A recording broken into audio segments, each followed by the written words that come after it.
السلام علیکم. د روغتیا په هیله مو 2 دقیقې خبر ته ښه راغلاست. د بهرنیو چارو وزیر وایي افغانستان د سیمې له هیوادونو سره ښې اړیکې لري. د بهرنیو چارو وزیر مولوي امیر خان متقي ویلي چې افغانستان د سیمې له هیوادونو په ځانګړي توګه د مرکزي اسیا له هیوادونو سره ښې اړیکې او همکاري لري. ښاغلي متقي همداراز په سیمه کې د احتمالي خطرناکې جګړې د پیل په اړه اندېښنه ښودلې او ټینګار کړی چې شخړې باید د مذاکراتو له لارې حل او اوربند ته دوام ورکړل سي. فرذکر چې د څېرمو سیمو لپاره د 1 میلیارډ افغانیو پراختیایي بودیجه ځانګړې شوې.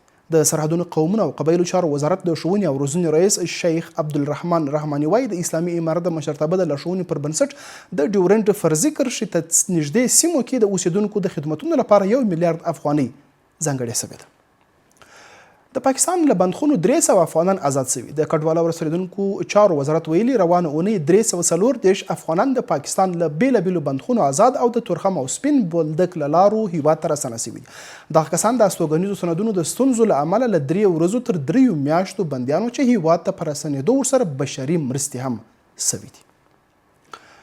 سبا په 28 ولایتونو کې د ورښت اټکل شوی. د ترانسپورت او هوایي چلند وزارت د هوا پیژندنې ادارې سبا د هیواد په 28 ولایتونو کې د تالندې برېښنا ورښت او سیلابونو راوتلو اټکل کړی دی.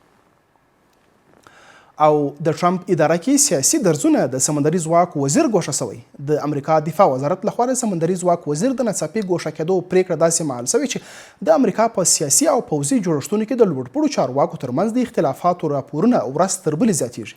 سیاسي شنونکي په دې باور دي چې دا پیښه یوازې یو اداري بدلون نه دی بلکې د امریکا د واکمن نظام دننه د ژورو اختلافاتو څرګندونه کوي.